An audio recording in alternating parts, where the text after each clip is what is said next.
Welcome, Knights in Training. I am Queen Audrey of the Rockles Library, and we are here tonight for week 2 of Knight School.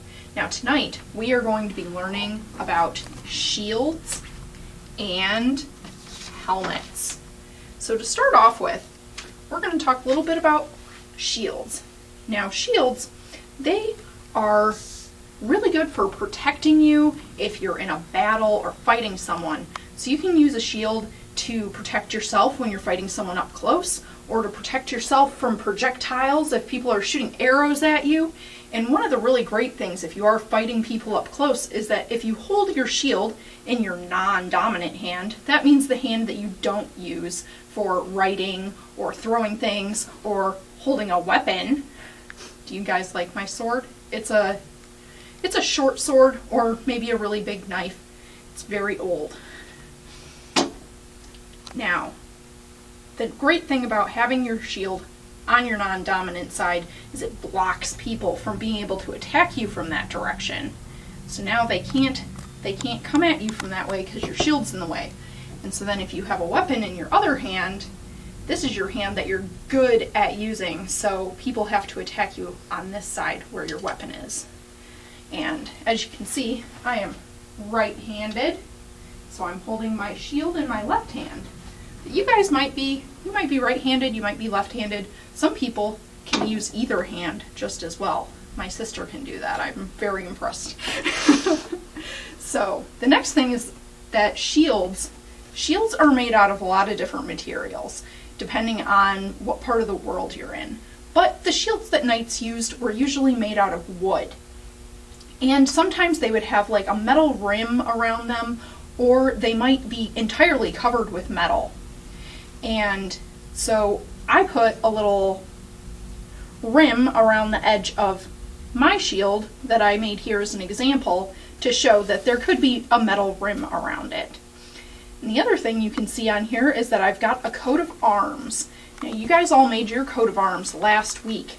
And so this one, I just cut it out and glued my coat of arms to this shield. And so this coat of arms is just completely on here. And remember, a coat of arms is something that you use to identify a knight. So during a battle, if you see this on a knight's shield and you know who that person is, then you know whether to attack them or not. So on this one, we put the whole coat of arms on here, but I'm going to show you a couple different ways that you can do it. If you want, you can completely recreate your coat of arms and draw these things with your paint. You can paint them onto your shield, or you can cut and glue it out like this. And the other thing you can do is you can just draw your pictures for your coat of arms and then cut them out individually and recreate your coat of arms that way. But that'll make a little more sense once we start doing it. So the next thing we are going to do is we are going to actually get out our paint and start painting our shields. So I'm going to pull back my cloak because I don't want to get paint on it. This paint has oil in it, so that means it will not wash out of your clothes or the carpet or the furniture, so you want to make sure you're being really careful. Maybe wear an old t-shirt while you're doing this, and do it at the kitchen counter or outside. And so I've got a few different colors here, and I'm going to start painting my shield. And last week I told you guys that this was not my personal coat of arms, but tonight I am going to make my own personal coat of arms, and you guys are going to get to learn a little bit about me from that. And I also told you guys last week that I couldn't remember what the rabbit represented in my example, and the rabbit represents peacefulness. How many of you guys figured that out without me? I bet a few of you did. Alright, let's start painting. I've got a few different colors here.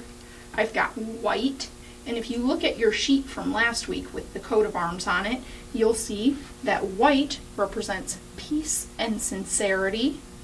I've got purple. It's a little pinkish looking, but it's kind of purple. This represents royalty and justice. I'm Queen Audrey, so I get to use purple on mine. And I've got gold, which represents generosity.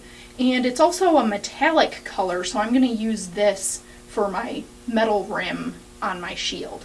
And you guys should all have some gold or silver paint to use for your rims too. I'm going to start with, actually I'm going to start with the gold.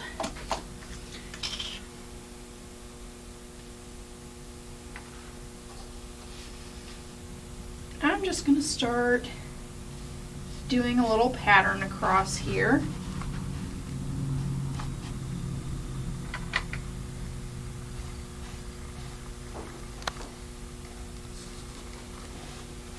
So I'm using one of the patterns that you can use in a coat of arms. This one is called Engrailed, and it represents either the earth or the land. And I thought that fit me pretty well. I think I'm a pretty down-to-earth kind of person. It's kind of funny that it represents earth and land because it almost looks like waves, but there's a different one that represented water. So I've got that on there. And next, I think what I'm going to do is I'm going to paint the top half purple and the bottom half white. And then after that, we are going to take a break and let our paint dry. And once the paint is dry, then we'll be able to glue our coat of arms on.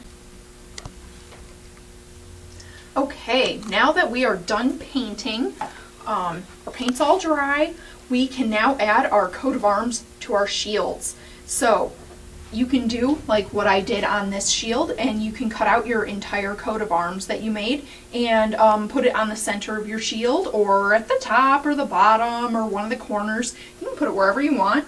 Or if you want, you could also cut out the pictures from your coat of arms and put them in different places on here as well. And that's what I'm going to do on this one, just to show you something a little different. And again, if you want, you can just paint your pictures from your coat of arms on your shield if you want to do that. So I'm going to be doing some cutting, so we'll be back in just a minute.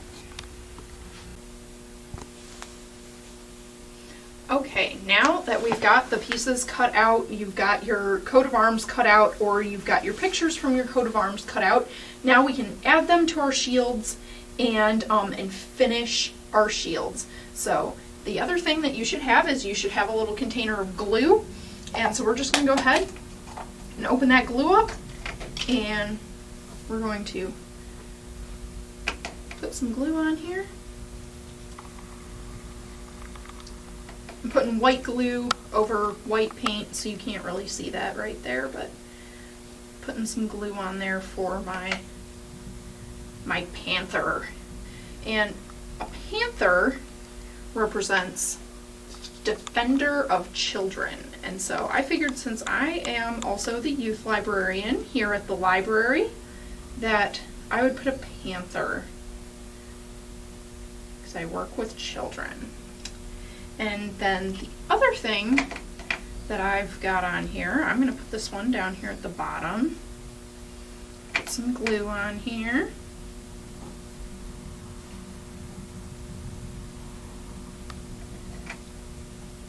The other thing I've got is a white rose, and a white rose represents love and faith. And I think I'm a pretty loving and kind person, so I am putting on a white rose.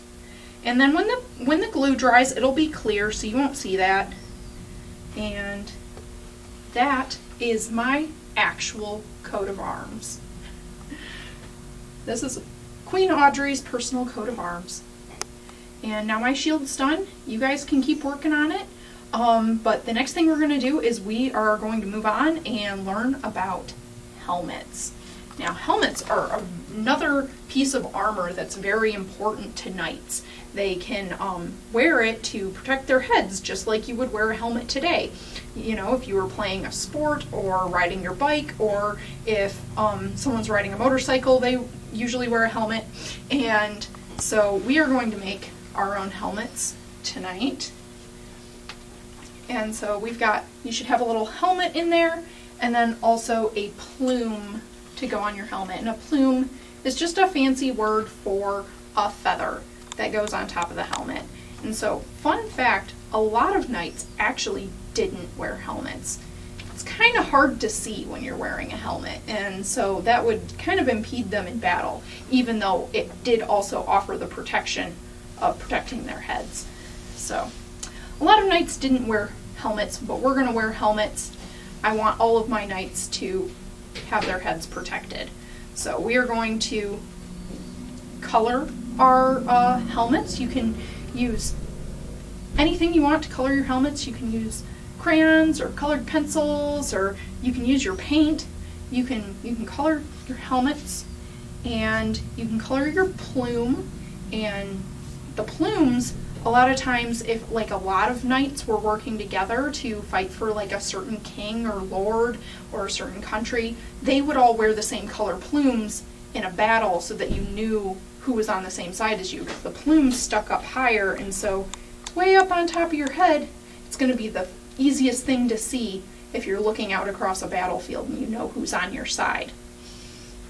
So we'll go ahead, and you guys can color those. I'm just going to go ahead and put mine together.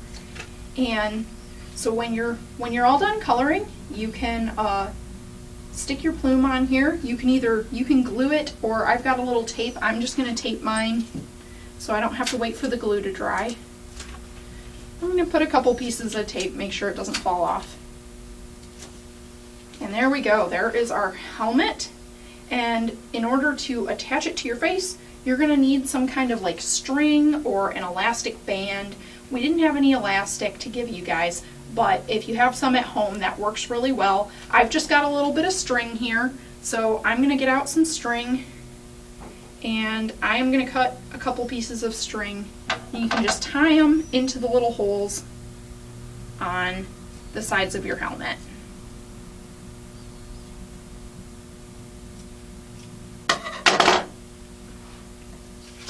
So you see you got a little hole here on either side. So I'm just going to stick the string in there.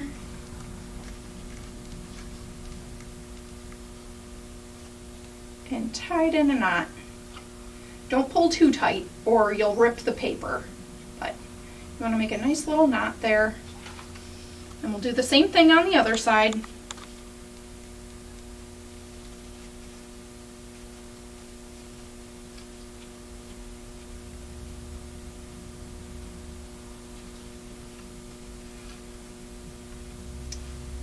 There we go. And then you might need someone's help getting your helmet on, but I'm just going to go ahead and I'm going to tie this behind my head.